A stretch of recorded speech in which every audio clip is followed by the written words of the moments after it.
And tonight, government's controversial gold for oil deal set to undergo review as the International Monetary Fund's conditionality forces government to impose a stricter limit on Bank of Ghana's monetary financing, which is crucial to the survival of the petroleum policy. Government has opted to implement a policy of using our gold to buy oil products. That is something new, and it is the barter of sustainably mined gold for oil. And we are definitely assessing whether the program's objectives are likely to be affected with this new position government intends to implement.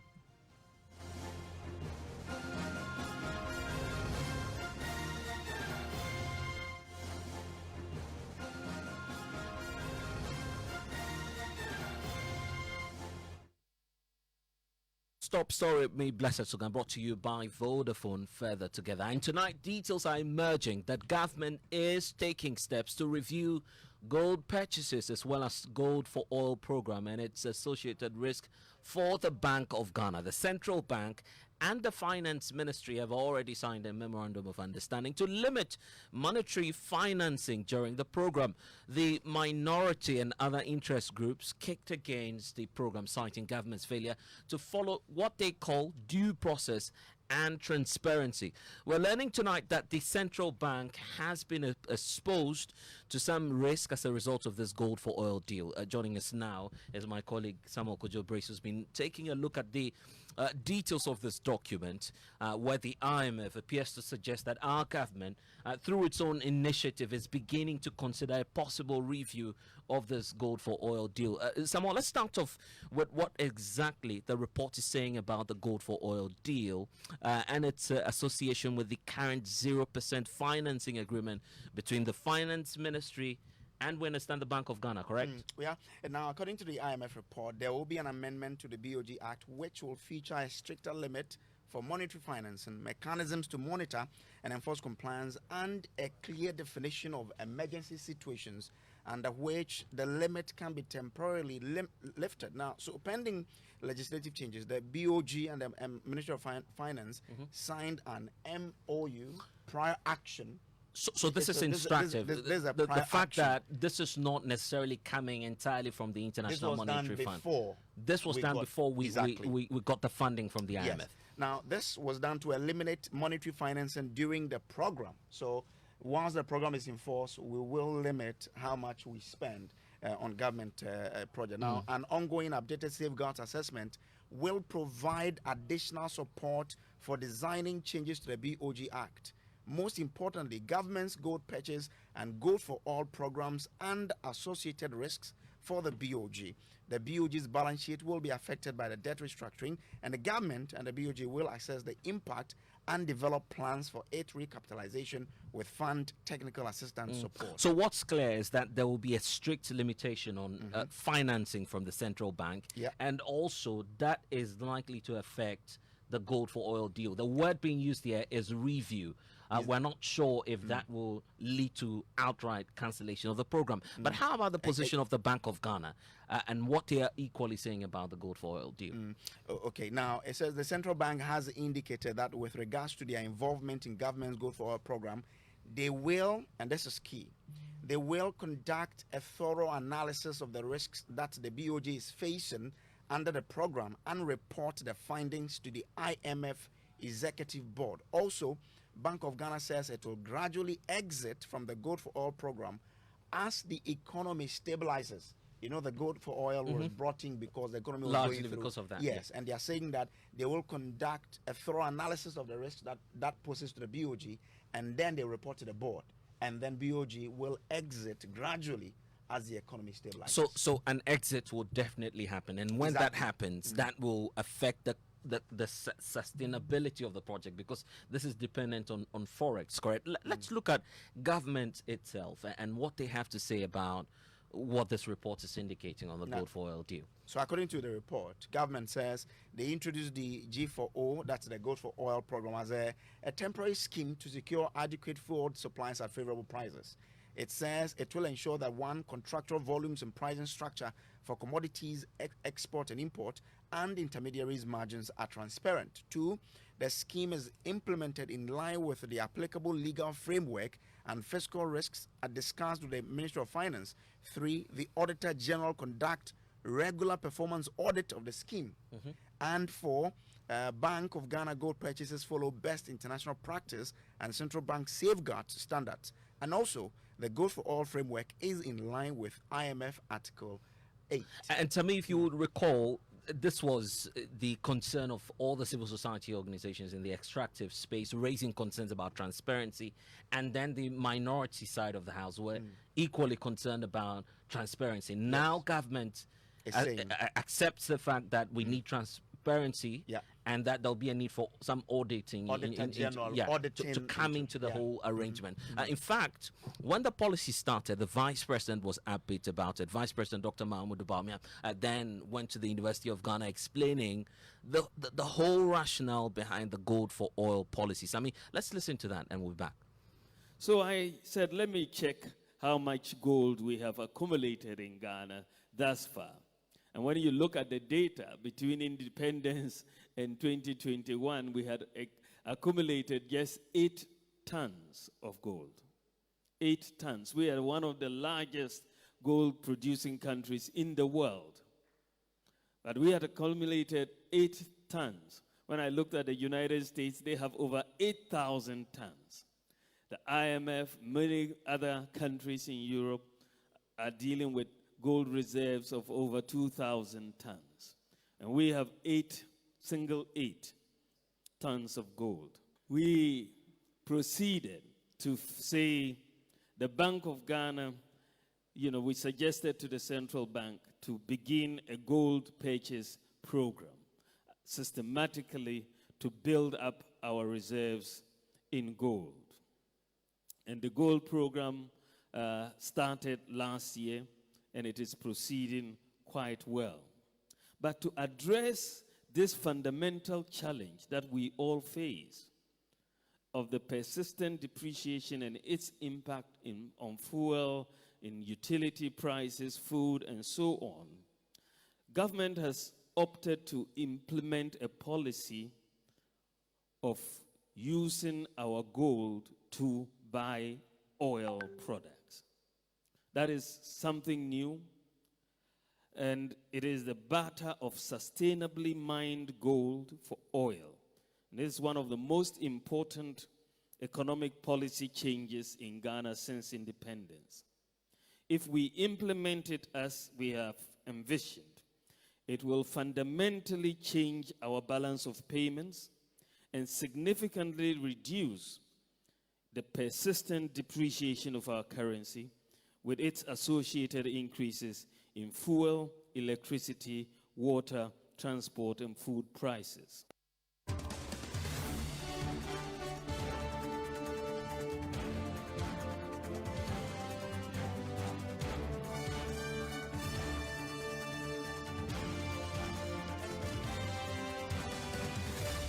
And that's arguably the head of the economic management team, Dr. Mahmoud Bawumia himself, explaining the rationale behind this whole gold for oil deal at a time when civil society organizations and the minority in parliament were raising concerns about transparency and how likely it may disrupt the market. Let's bring in now the chief executive of the Ghana Chamber of Bulk Oil Distributors, Dr. Patrick Kwekufori, who's joining us in this whole conversation. And Dr. Patrick, I'm wondering if, first of all, this whole conversation around a review of the gold for oil policy is coming as a surprise to you, is it? I'm not surprised, because for any policy of this nature, either on a quarterly or half-year basis, they were definitely going to do a review. And we got to know of this way before even the IMF came in.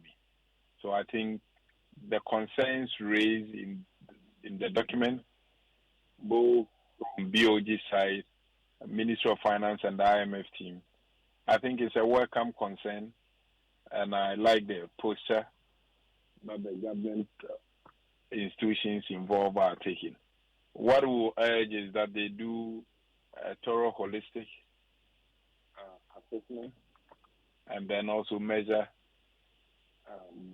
the relative impacts that cuts across. And Doc, if you could just reposition yourself while you answer my next question. Initially, when all of this came up, your concern was about how this will disrupt the market, and you were raising concerns about forex as well, being cut to your members. Are all of these fears gradually being confirmed as the days go by, as we run this gold for oil deal? Obviously, those concerns still exist. You check in the same document, you could see that whereas the BOD auction was providing about 40% of our regular request, currently we're having 20%, which means that members will still go out to the commercial banks to lock in those figures that somehow put us at a disadvantage compared to our major competitor in the market now, but whose forex rate has already been underwritten by the BOG by guaranteeing them forex at a certain rate and then other privileges which the private sector. Okay, but then the concern of the average Ghanaian at the time was about the escalating prices of fuel on the market. Some say that we're seeing the resultant effect. So why change the regime when it's working perfectly for those who matter most, the consumers?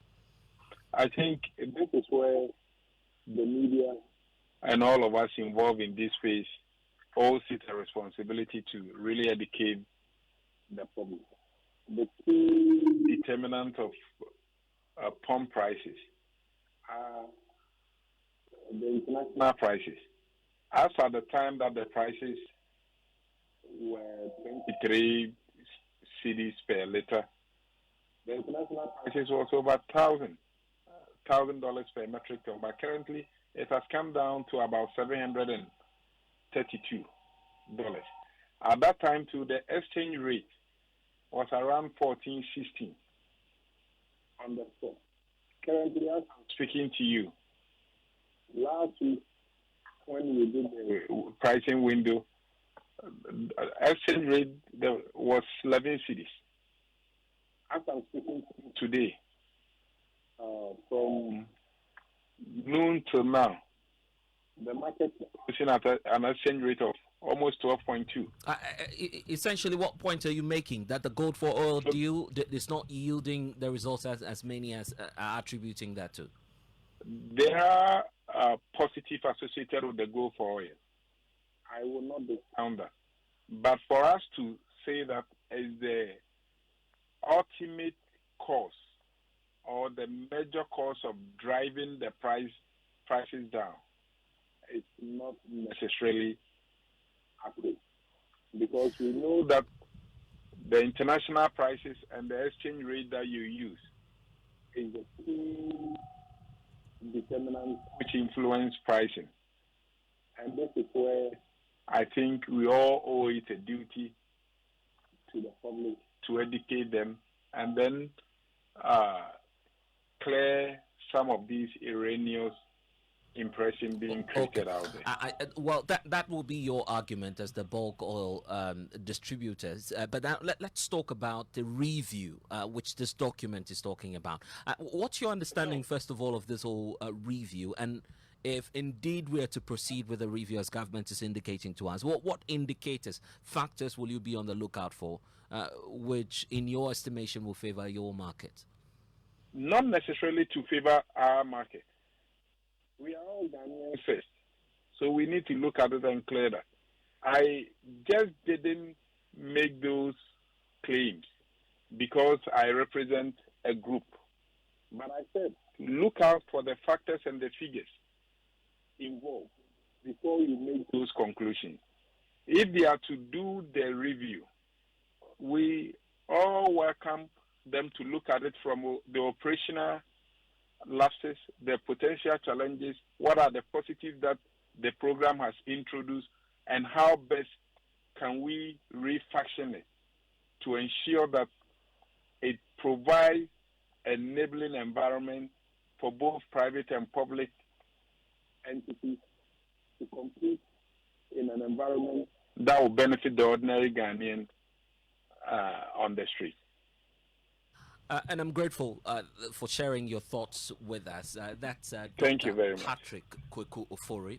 He is the Chief Executive Officer for the Ghana Chamber of Bulk Oil Distributors, sharing their thoughts on this likely review that may happen to the gold for oil deal.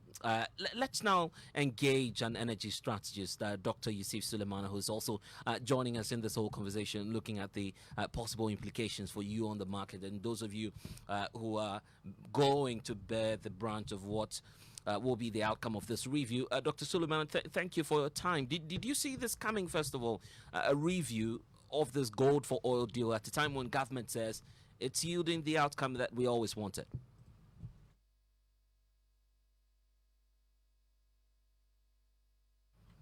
Dr. Suleiman, can you hear me? Let's rework the lines. Dr. Yusuf Suleiman is joining us via Zoom. Of course, he has some thoughts on what's happening to this whole arrangement with the gold for oil deal. But my colleague Samuel Kujabriggs is still with us. And you just heard the bulk oil distributors talk about the impact on the market. And they're saying that there's also a risk that comes with this whole process, a reason for which government ought to do that necessary review. The thing is that it will definitely have impact on the financing of BOG and BOG's finances, and that's why it's important, because they signed that MOU of zero financing. It is important that that is reviewed or looked at so that it won't have any impact on this MOU that was signed. And the word used in this document is stricter limitation. Let's get the thoughts of Dr. Yusuf Suleimana. Doc, I'm grateful that you're joining us. Now, I was asking if you saw this coming, the fact that there'll be a possible review of the gold for oil deal at the time government says all is fine, we're seeing the benefits of it.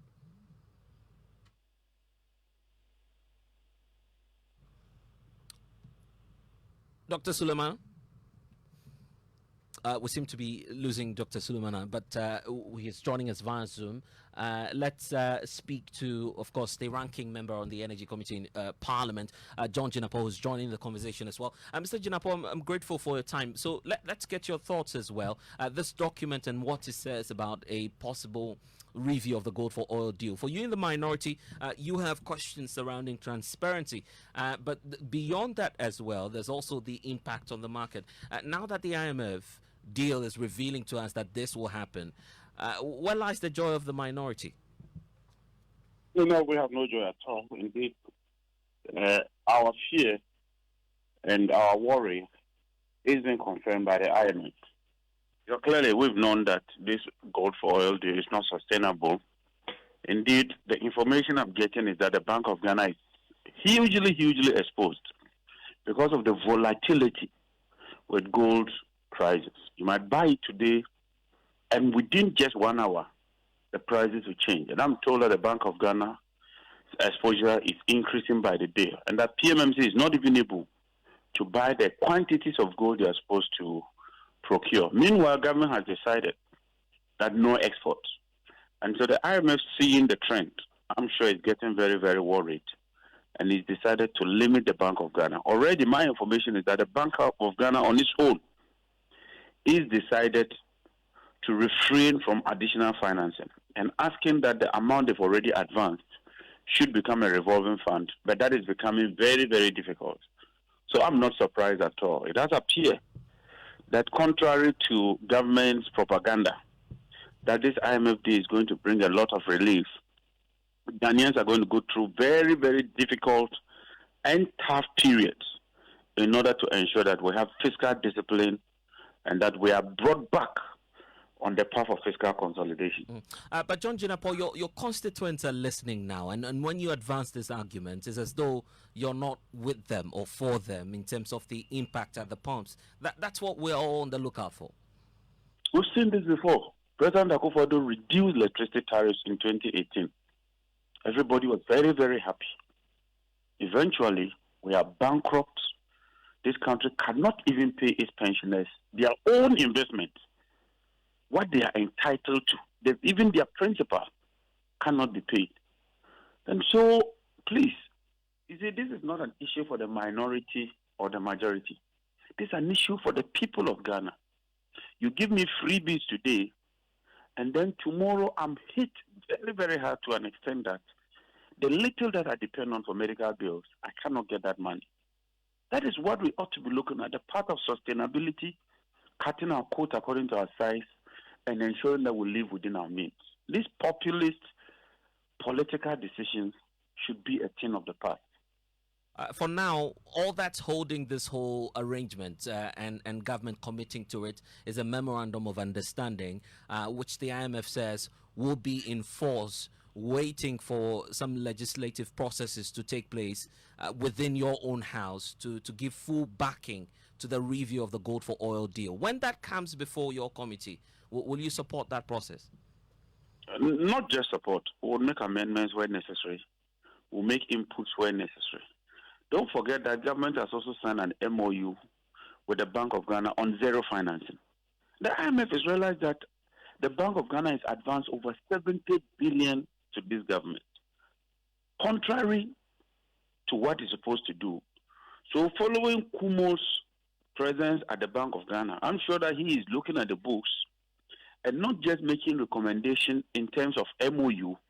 They want to codify it and then convert that through a legislative system so that it becomes law, which might have some penal measures.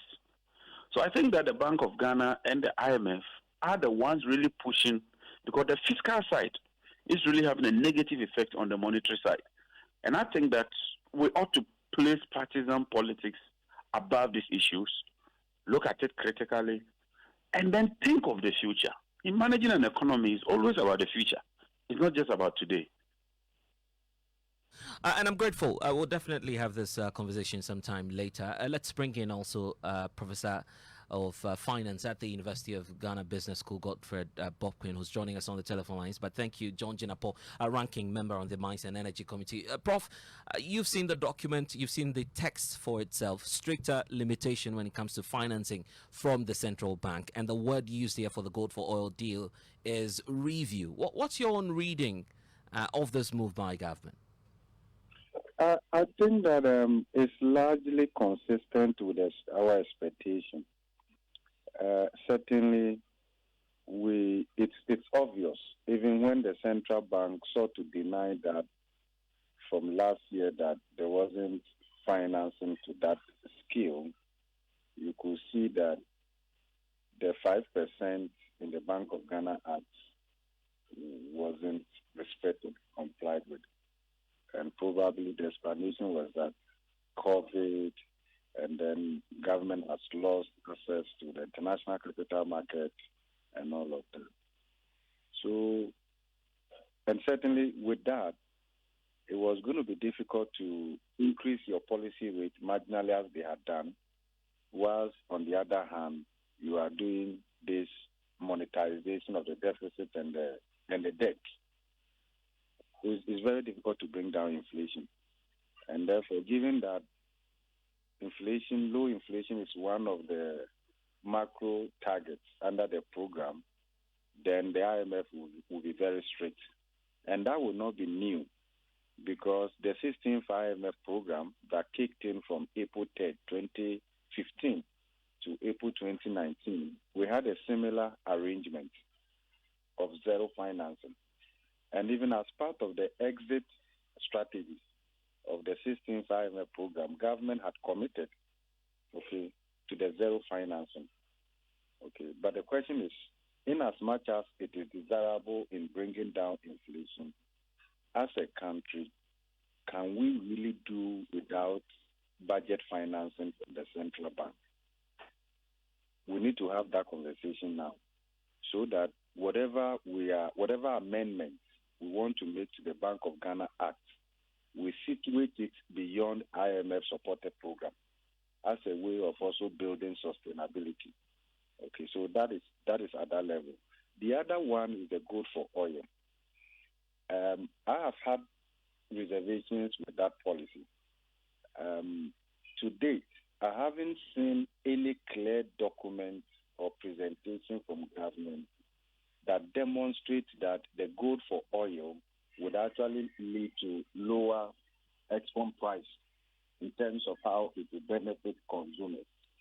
Okay, I haven't seen it. I have not been convinced about that. And therefore, the other bit also is that we need to manage this gold for oil in such a way that Bank of Ghana doesn't drift away from its core mandate of monetary policy conduct in a way that perhaps would suggest that they are meddling or straying into the fiscal side in terms of the operations and mechanization. Prof, sorry for cutting through. Each time you raise that point, government then points you to this PDF document which they've released answering a number of frequently asked questions on the whole policy. And in that document, they talk about the lowering of the export prices. There is no demonstration. Hello? Sir, I'm with you. Hello? I'm with you, sir. Yeah, there is no demonstration of how the gold for oil will lead to a lower price compared to what we have been doing. Because the point is that there's an established channel to export your gold and get the dollars and use that to buy oil. If you are not going that route, you need to demonstrate side by side how this would deliver superior outcome to consumers. And with the limited data that we have so far, that hasn't been done. And I think that we need to take another look. As for buying gold as part of our reserves management, Bank of Ghana has been doing that since independence. Okay, but the other bit that the fund is also talking about is that compulsory surrender of gold export earnings by the exporting company, multinationals, and the rest of them. In as much as that shows up Bank of Ghana's reserves, it actually dries up liquidity in the interbank market. And we saw when they were enforcing that particular directive, how it dried up liquidity at the interbank level and the retail level. Okay, I see. Prof, we need to go. But for the skeptics, they've seen, for instance, what's happened to the Fiscal Responsibility Act, the fact that government has not been able to commit to that. Briefly, in 30 seconds, are you hopeful that government will stick to this MOU that's been signed between the BOG and the Finance Ministry? As long as the IMF program is running, because there are indicators linked to some of these MOU and the rest of them, government will work hard to comply with that. Remember that the next tranche, and even after that, we will only get those installments based on performance. So the incentive to work hard and comply with those in order to get the installments, the remainder of the money, is very high. Then also, in terms of improving our credibility, even within the international capital markets, as government would hope to return to the market probably within the shortest possible time, all of that will help. But the question is, post-program, how would it turn out? Then the fiscal responsibility, there are certain broad measures in the program. The fine details will be worked out in the course of the implementation. All right. So a lot more details will have to be worked out, and I'm sure that is where indeed, the conversation will become very and the conversation will definitely continue. Grateful for your time. That's Professor of Finance at the University of Ghana Business School, Godfred Bokwin, wrapping up Top Story with me, Blessed Sogah. Next is Newsnight.